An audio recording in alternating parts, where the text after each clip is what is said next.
Olá, alunos! Hoje nós vamos entrar na nossa terceira unidade, qual seja o colapso da União Soviética, a nova geopolítica da unipolaridade e o triunfo da política do neoliberalismo.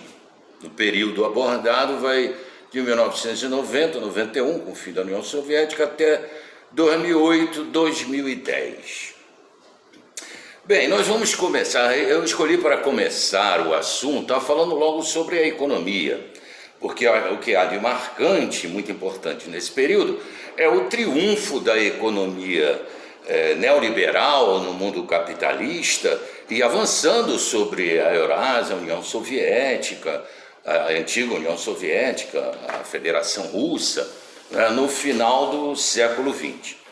Então vamos ver o que é esse neoliberalismo primeiro. Bem, pelo próprio prefixo da palavra, vê-se que neo significa o quê? Uma nova forma de algo que já existia. Né? De fato, o liberalismo econômico é uma criação do século XVII, né? XVIII, Adam Smith, Davi Ricardo.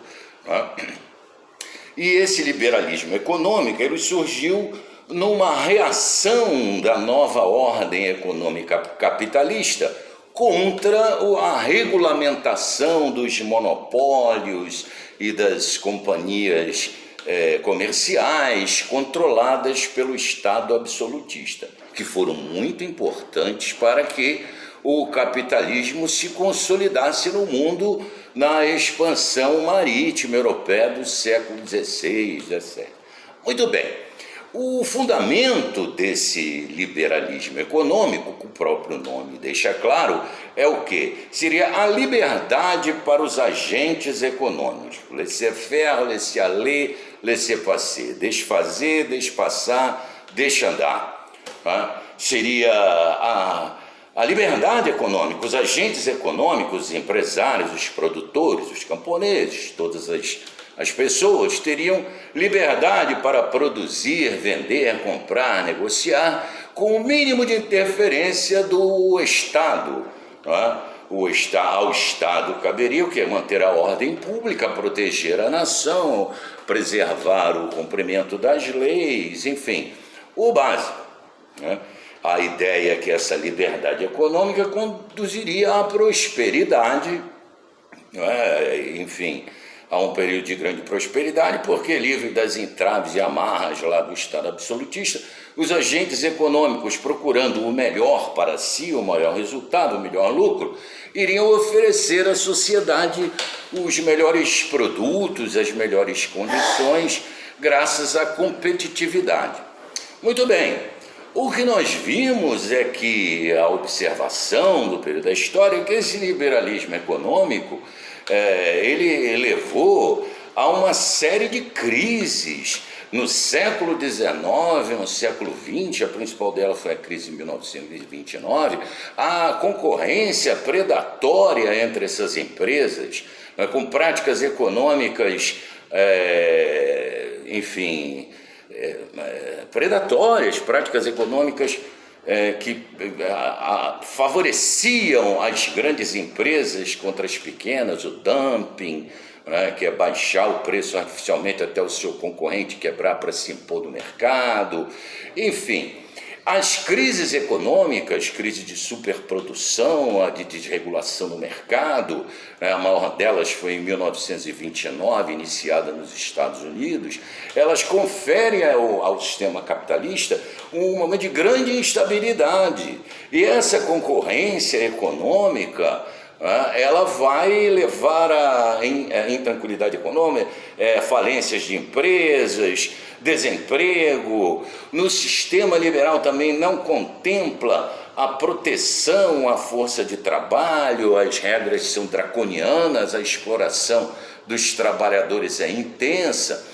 Então, com esse conjunto de crise, levou que no século XX, a partir de meados do século XX, se desenvolvesse ocorresse uma participação muito grande do Estado no sentido de regular a economia, evitar e minorar os efeitos dessas crises econômicas. o New Deal do Franklin Roosevelt nos Estados Unidos era nada mais que isso. E no meio do século passado houve uma grande questionamento desse liberalismo, inclusive nos países subdesenvolvidos, ou os países do sul global, em que as políticas de nacional desenvolvimentismo, de crescimento, implicavam numa participação importante do Estado como elemento para fomentar a economia. Ora, então cria-se uma dicotomia na sociedade, uma dicotomia entre forças, entre uma teoria, forças políticas, não é? Que defendem uma maior participação do Estado no sentido de fomentar a economia, no sentido de proteger a força de trabalho, um sistema de bem-estar social, de leis trabalhistas e tal, e um outro segmento da economia que tomou muita importância na escola de Chicago, nos Estados Unidos, na segunda metade do século, no século XX, né, que defende o quê? O Milton Friedman, né, que defende uma ampla liberdade econômica para diminuição do intervencionismo do Estado.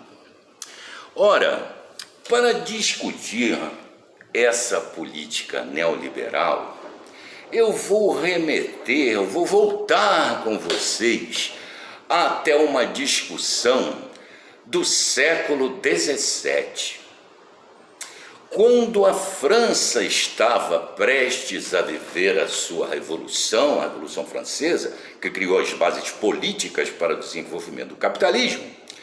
Um importante pensador francês, Jean-Jacques Rousseau, ele tinha a seguinte teoria.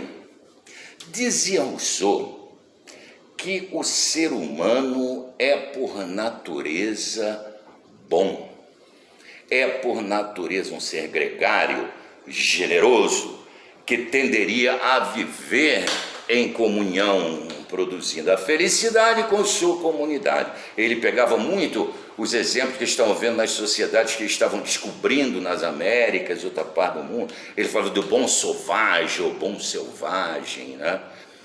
Bem, e dizia ele que o homem nasce bom, mas que a sociedade, o Estado, o poder o corrompe, o torna perverso, lhe incute a cobiça, etc. Então, por isso é preciso diminuir o poder do Estado, aumentar a liberdade do cidadão. Do outro lado do Canal da Mancha, um inglês, John Locke, também um grande, Thomas Hobbes, aliás, Locke também está nessa, mas Thomas Hobbes, ele escreve um livro, o Leviatã, que diz justamente o contrário. Hobbes diz o seguinte: o ser humano nasce mal, o ser humano é perverso, a cobiça é algo que está dentro de sua natureza. E se não houver um poder, que eles chamam de Leviatã, o Estado, né? Se não houvesse um poder para regulamentar a economia, a situação seria dos mais poderosos e espoliando e massacrando os mais pobres e indefesos à exaustão. Disse ele, homo lopo homini, o homem é o lobo do homem, devora o próprio homem. E essa discussão nunca resolvida e que não tem, na verdade, uma solução consensual em nenhum tempo da nossa vida, da nossa história, da história humana, ela está agarrada, ela está colada a esse neoliberalismo. Esse chamado neoliberalismo, ele surge justo após o final da Segunda Guerra Mundial, quando o poder dos Estados e tal viveu o seu ápice, viveu o seu auge, né? No período da guerra, o Estado é tudo, concentra o poder para o esforço de guerra e tal. E esses teóricos liberais, eles defendiam o quê? Daí o neoliberalismo, né? Porque há uma atualização importante no século XX, numa economia financeirizada, em que o capital financeiro, o capital bancário, tem uma expressão, uma importância dominante. Esse neoliberalismo, ele voltou-se para quê? para a desregulamentação do sistema financeiro, do sistema bancário, após no governo Truman, o primeiro governo norte-americano depois da Segunda Guerra. Há uma série de gestões do Fed, do Banco Central norte-americano, né, que começa a permitir uma liberalização, né, das operações dos bancos, das operações bancárias muito controladas. O resultado disso a gente vai ver, a crise de 2008, do subprime, a gente vai ver no final da unidade, é um verdadeiro desastre, né? Enfim, então começa a haver uma pressão nos meios políticos norte-americanos e depois isso se espalha por outras partes do mundo, na Inglaterra principalmente, depois na Europa, né, para uma desregulamentação econômica. O fim da União Soviética em 1990-91 foi o sinal que o neoliberalismo tinha o campo aberto à sua frente. E, de fato, o finalzinho do século XX e o início do século XXI foi o quê? Foi um período em que foram destruídas, foram progressivamente minadas e destruídas as garantias sociais. Veja no nosso país a legislação trabalhista, a participação de entidades não empresariais, enfim, associação, participação popular nas decisões econômicas, em que há uma grande concentração do capital e financiarização da economia, em que há um processo de globalização da economia que confere um poder cada vez maior às grandes corporações que se tornam transnacionais, e no plano político surgirá uma aliança depois que Ronald Reagan vence a Guerra Fria com o programa nuclear lá de Guerra nas Estrelas. A gente vai ver isso na próxima aula, vou falar do que é da União Soviética.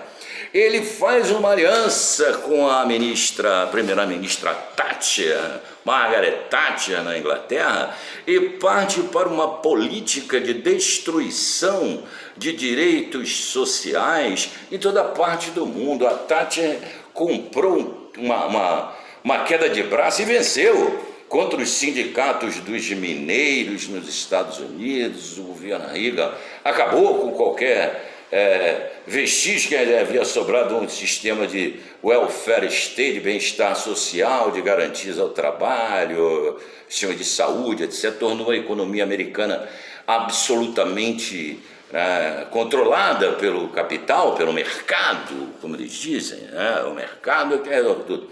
Ora, isso tem efeitos, em toda parte do mundo, porque para efetivar, para consubstanciar essa política neoliberal, são precisas condições políticas em que qualquer tipo de reação seja suplantada, subsumida.